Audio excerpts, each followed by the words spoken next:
এক ছিল দুষ্টু রাজা।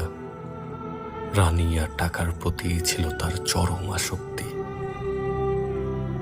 যে নারী একবার তার বিছানায় যেত, পরের দিন সে নারী নদীর স্রোতে ভাসমান লাশে পরিণত হতো। রাজা এক নারীকে দ্বিতীয়বার ছুতে পছন্দ করত না। সমাজে রাজার খ্যাতি ছিল উজ্জ্বল নক্ষত্রের মতো। সবার চোখে ছিল সে অমূল্য রত্ন। খুন করা ছিল তার নিত্যদিনের সঙ্গী। তার কালো হাতের ছোঁয়ায় বিসর্জন হয়েছে শত শত নারী। প্রতিটি বিসর্জন ছিল রাজার পরম আনন্দের উৎস। পৃথিবীতে এমন কোনো অস্ত্র ছিল না যা তাকে দমন করতে পারত। একদিন ভাইয়ের সঙ্গে বাজি ধরে হেরে যায় রাজা। শর্তমতে ভাইয়ের জন্য এক রাজকন্যাকে অপহরণ করতে গেল। সেদিন ছিল বৃষ্টি। সন্ধ্যার আলো আধারি বেলায় রাজকন্যার প্রাসাদ ছিল জনশূন্য। রাজা এক কামরায় ওত পেতে থাকে রাজকন্যাকে তার কলুষিত স্পর্শে অপবিত্র করার অপেক্ষায়। কামরায় ছিল মৃদু আলোর ছটা। দীর্ঘ প্রতীক্ষার পর এলো সেই মুহূর্ত। রাজকন্যার পা পড়ে কামরায়। রাজাকে দেখে রাজকন্যার চোখে ফুটে ওঠে এক বিস্ময় ভীতি। কাপা স্বরে প্রশ্ন করে, কে আপনি? খালি বাড়িতে কেন ঢুকেছেন? সেই কণ্ঠ কোনো কণ্ঠ ছিল না, ছিল ধনুকের ছোড়া তীর। রাজার বুক চিরে সেই তীর ঢুকে পড়ে। মধুর কণ্ঠস্বরের অধিকারিণী রাজকন্যাকে দেখার জন্য রাজা আগুন জ্বালায়। আলোর সোনালী আভায় রাজকন্যার অপার্থিব সৌন্দর্য দেখে রাজা বিমোহিত হয়ে পড়ে। স্তব্ধ হয়ে যায় পা। রাজকন্যা যেন এক গোলাপের বাগান, যার সৌরভ ছড়িয়ে পড়ে রাজার অন্ধকার অন্তরে। রাজা নেশাগ্রস্তের মতো উচ্চারণ করে নিজের নাম। নাম শুনেও রাজকন্যার ভয় কমল না। পালিয়ে গেল অন্য কামরায়। রাজা কিছুতেই ভুলতে পারছিল না রাজকন্যার মুখের প্রতিচ্ছবি।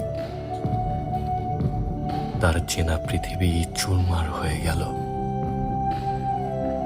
রাজকন্যার কামরার সামনে দাঁড়িয়ে রইল মুহূর্তের পর মুহূর্ত। সেদিনই ঘটে গেল দুর্ঘটনা। রাজ্যবাসী শূন্য প্রাসাদে দুষ্ট রাজা ও মিষ্টি রাজকন্যাকে একসঙ্গে দেখে ফেলল। রাজকন্যার গায়ে লেগে গেল কলঙ্ক। কয়েকজন অমানুষ সেই রাজকন্যাকে নোংরা ভাষায় হেনস্থা করল। সেই দৃশ্য দেখে রাজার বুকে রক্তক্ষরণ শুরু হলো। সে নিজ প্রাসাদে ফিরে এক দ্বন্দ্ব শান্তি পেল না। তার চাচাতো ভাইকে তৎক্ষণাৎ আদেশ করল, যারা রাজকন্যাকে তাদের মুখ দিয়ে অপমান করেছে তাদের যেন জিহ্বা ছিঁড়ে ফেলা হয়। যে হাত দিয়ে রাজকন্যাকে ছুঁয়েছে সে হাত যেন কেটে দেওয়া হয়। যে চোখ দিয়ে রাজকন্যাকে লুলুপ দৃষ্টিতে দেখেছে সে চোখ যেন উপড়ে ফেলা হয়। ভোরের আলো ফুটতে না ফুটতেই রাজা জানতে পারল রাজকন্যার মাতা সেই দুষ্কৃতিকারীদের শাস্তি দিয়েছেন। এতে সে স্বস্তি পেলেও রাজকন্যার মাতার প্রতি তার একটা অজানা ভয় মনে দানা বাঁধল। সে চিন্তা অবশ্য স্থায়ী হল না। রাজকন্যার স্মৃতি যে তার মন থেকে মুছে যাচ্ছে না। রাজা দৃঢ় প্রতিজ্ঞ হল যে কোনো উপায়ে তাকে পাওয়া চাই, নইলে জীবন অর্থহীন হয়ে যাবে। রাজা তার পিতাকে অনুরোধ করল, মায়াবী রাজকন্যাকে সে চাই চায়, অন্যথায় বেঁচে থাকার অর্থ খুঁজে পাবে না। সমগ্র রাজ্য উলটপালট করে দেবে। রাজার এই অদম্য আবেগ দেখে তার পরিবার বিস্মিত হয়। একটা সালিশ বৈঠক বসায়। সেখানে রাজকন্যার মাতার তীক্ষ্ণ দৃষ্টি এড়িয়ে রাজা তার মনোবাসনা পূরণের সুযোগ পেল। রাজকন্যার মাতা বিয়ের সম্মতি দিলেন। আনন্দে রাজার হৃদয় উচ্ছ্বাসিত। কি অপূর্ব এই সুখানুভূতি! রাজা এর আগে কখনো এমন প্রফুল্ল হয়েছে কিনা স্মরণ করতে পারল না। যথাসময়ে তাদের বিবাহ সম্পন্ন হল। রাজকন্যা হয় রাজার মহিষী। তার নাম পদ্মাবতী। ফুলের মতো পবিত্র, নবজাতকের মতো নিষ্পাপ। রাজা ভুলে গেল অন্য নারীর কথা, ভুলে গেল রাজকর্মের দায়িত্ব। তার সমস্ত মনোযোগ কেন্দ্রীভূত হল পদ্মাবতীতে। পদ্মাবতীর প্রতিটি পদক্ষেপ রাজার হৃদয়ে তরঙ্গ তোলে। তার প্রতিটি নিঃশ্বাসে যেন ফুলের বৃষ্টি হয়। পদ্মাবতীর পায়ে স্পর্শ করে রাজার উচ্চস্বরে বলতে ইচ্ছে হয়, পদ্মাবতী, আমার রানী, আমি কাটা বিছানো বাগানে শুয়ে থাকি, তুমি আমার বুকে হেঁটে বেড়াও।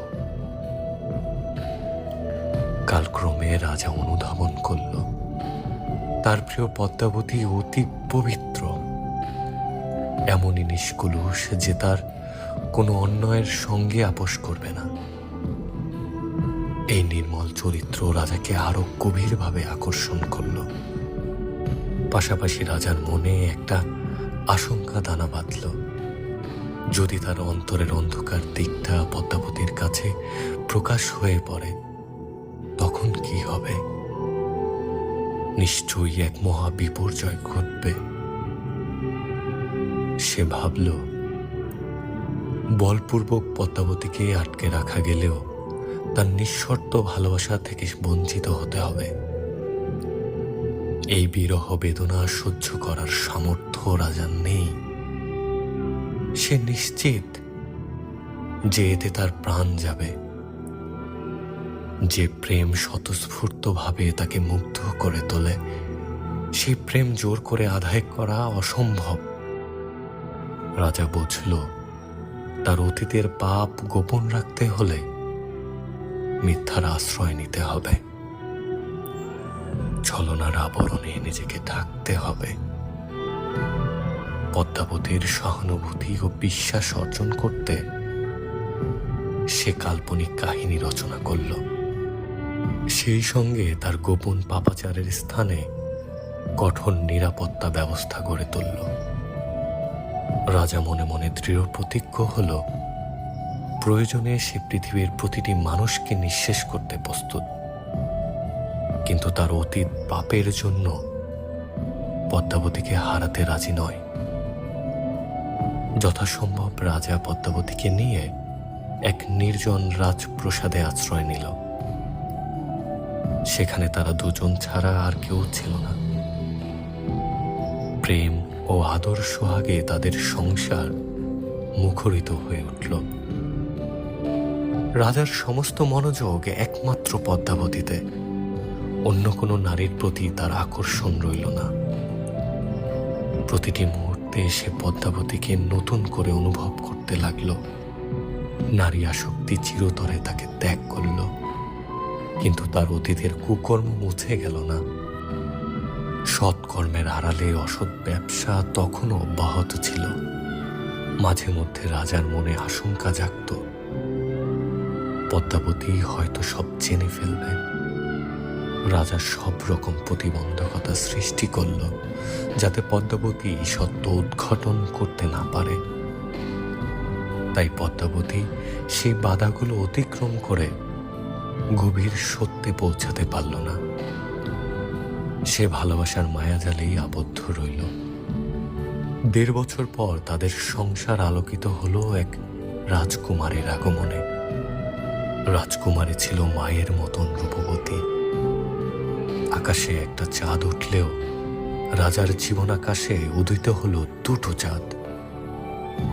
ছোট রাজকুমারীকে দেখে রাজার হৃদয় স্পন্দিত হলো। দ্বিতীয়বারের মতো সে কোনো নারীর প্রতি গভীর অনুরাগ অনুভব করল। তার প্রথম প্রেম ছিল মাতা, দ্বিতীয় প্রেম ছিল পত্নী, আর এখন তৃতীয় প্রেম তার কন্যা। যতবার রাজা রাজকুমারীকে কোলে তুলে নিত, ততবার তার অন্তরে এক অব্যক্ত বেদনা অনুভূত হতো। বারবার মনে হতো তার জীবন সংসার কি একটু সহজ ও স্বাভাবিক হতে পারত না। এই চিন্তা রাজার অবৈধ কার্যকলাপে বাধা সৃষ্টি করল। সে ক্রমশ বিমনা হয়ে পড়ল। তার সহযোগীরা উদ্বিগ্ন হয়ে উঠল। কাজের প্রতি রাজার উদাসীনতা তাদের ক্ষুব্ধ করে তোলে। পুরনো ক্ষোভের বশবর্তী হয়ে তারা রাজার দুর্বলতাকে লক্ষ্য করে আঘাত হানে। সেই আঘাতে ছোট্ট রাজকুমারীর জীবন প্রদীপ নিভে গেল। রাজার হৃদয় থেকে একটা চাঁদ খসে পড়ল। পদ্মাবতী ধুমড়ে মুচড়ে গেল। পদ্মাবতীর বেদনা সহ্য করার শক্তি রাজার ছিল না।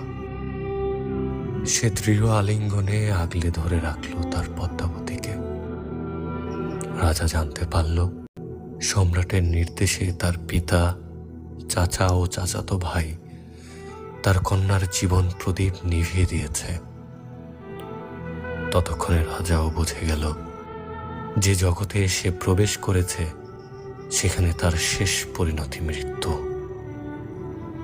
সে অনুধাবন করল হত্যার আদেশদাতা বা সহায়তাকারীদের ক্ষতি করলে তার ব্যবসা ধ্বংস হবে, যদিও সে ব্যবসার মূল স্তম্ভ।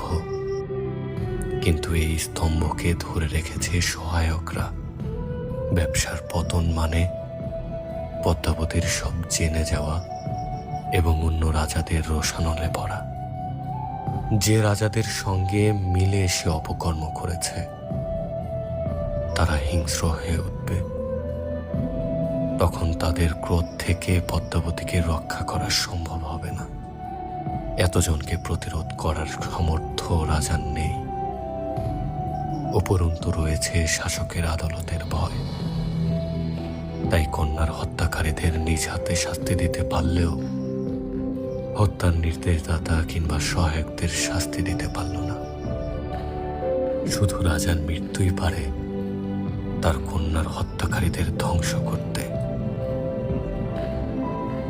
রাজা তো নিজেকে বলে দিতে চায় না।